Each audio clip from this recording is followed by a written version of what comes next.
लोगो भराओ दोस्तों अस्सलाम वालेकुम। मेरी गल जरा ध्यान नाल सुनिया जे। इस पाकिस्तान च जिथे असीं वसने आवाम का कोई हिस्सा नहीं, आवाम की कोई इज्जत नहीं। साडे मुल्क ते दौलतमंद काबज ने ते सानू लुटते रहंदे ने। Nawaz Sharif party, Zardari party, Imran Khan party दौलतमंदा के क्लब ने। इन्हां पार्टियां का, इन्हां दौलतमंदा का इक्को मिशन है कि आवाम नूं थाने कचहरी जुत्तियां पैण, रिश्वत तो बगैर सीधा सावा कोई काम ना होवे, जो होवे इन्हां राही होवे। जे काम कर देण ते वोट का वादा लैंदे ने, रोब नाल वोट मंगते हैं तो जित जाते हैं तो सानू साडे मुल्क नूं लुटते रहंदे ने। दौलतमंदा के घरां च MNA MPA जमदे ने, साडे घरां च कामे पैदा होंदे ने। असीं सारा दिन खेतां च काम करिए, रातां नूं पानी लाइए, मजदूर भी असीं, दिहाड़ीदार भी असीं ते काश्तकार भी असीं आप दी कमा के खाने आप दे भार आप चुकने ते इन्हां वेले दौलतमंदां दे सारे भार भी साडे सिरां ते ने। ये दौलतमंद लुटेरे घरां च बैठे बिठाए इलैक्शन लड़न का फैसला कर लेंदे ने, किसी तो कोई मशवरा नहीं लेंदे। लोकां नूं आपदे डेरे ते बुलांदे ने सिर्फ हाँ च हार लाण लई। फिर डेरे ते लुटी गई दौलत का लंगर खाना खुल जाता है। लुट दा माल इन्हां दी कामयाबी का राज है। इकतदार की दहशत ते धौंस धांधली पारों घर घर इन्हां दी शोहरत है। हर थां हर घर च इन्हां दी चर्चा है। नवाज शरीफ, जरदारी ते इमरान खानी पार्टियां आपदे गरीब पार्टी वर्करां नूं टिकट जारी नहीं करदियां, मैंबर असैंबली खड़ा नहीं करदियां। पार्टी वर्करां दा ये कह के मूँह बंद कर दिता जाता है कि तुसीं भुखे नंगे जे, इलैक्शन लड़न जोगे नहीं जे, तुसीं साडे डेरे दी चाह सुरको, नारे लाओ, भंगड़े पाओ। इलैक्शन लड़ना ते अरबपतियां दा काम है। साडे मुल्क च अरबपति इलैक्शन लड़दे आए ते असीं गरीब आवाम तमाशा वेखदे आए।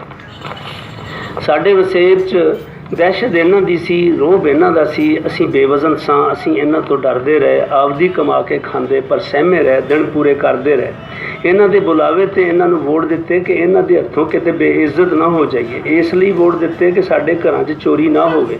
चोरी होई, चोर छुट गया, माल ना मुड़िया, इज्जत बर्बाद हुई, कोई मुल ना पिया। थाना इन्हां दा सी, कचहरी इन्हां दी सी, कितों आसरा ना मिलिया। सारियां पार्टियां दौलतमंदां दियां सन, सब पार्टियां इक्को जिहियां सन। थाने गए, पेशियां भुगतियां, इंसाफ ना मिलिया। अखीर सुलह ते मजबूर होए कि इन्हां गलियां च, इन्हां घरां च रहना है। साडे प्यो दादे भी इन्हां गलियां च रहे, इन्हां तो दब के रहे ते दिन पूरे करते गए। आने वाला मौसम वोटां दा मौसम है। ये नस्ली ते खानदानी लुटेरे इंतखाबी मैदान च उतरनगे, नवे रंग नवे रूप च सिरे बन के निकलणगे। आवाम की लुट्टी दौलत इन्हां दे कोल है, चमचे इन्हां दे नाल ने, पुलिस इन्हां दे नाल है, इश्तिहारी भी इन्हां दे नाल ने। ये बराडो गड्डियां वाले दौलतमंद सारे बजट खा गए, रेल गड्डियां खा गए, बिजली नूं खा गए, सरकारी कारखाने खा गए, पक्कियां सड़कां भी हजम, लक्कड़ हजम ते पत्थर भी हजम ते इन्हां ने मुल्क दा बेड़ा गर्क कर छड्डिया।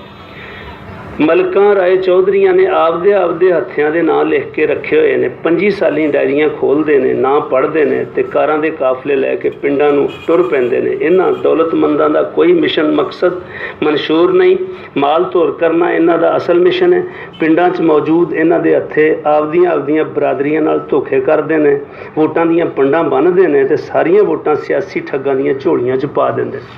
लोगों कायम हो जाओ, हिसाब बराबर करन दा टाइम आ गया जे, रल मिल के गंद साफ करन दा टाइम आ गया। मैं हमजा, प्रोफैसर हमजा, मैं तुहाडे वर्गा आम जिहा आदमी हाँ। मैं हौसला कढ़ लिया है, डट के दौलतमंदां दा मुकाबला करांगा। आओ रल मिल जाइए, आपस भरा बन जाइए, किसी आपदे वर्गे नूं वोट दईए। जे असीं जित गए तां गरीबां दे कालजे ठर जाणगे। जे असीं जित गए तां इलाका कसोवाल, शाहकोट, कसोवाल दे पिंडां च, बस्तियां च ते अड्डियां ते आवाम नूं काबिले कबूल पंचायतां बनणगीਆਂ।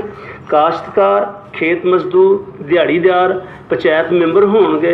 पंचायत नूं पुछों बगैर पुलिस नूं बंदा फड़न तो रोकांगे। पंचायत की मर्जी बगैर बिजली का मीटर उतारन तो रोकांगे। आवाम की रिट बहाल करना साडा मिशन है। पुलिस पटवार चौधर की लाकानूनीयत रोकना साडा मिशन है। इंशाअल्लाह।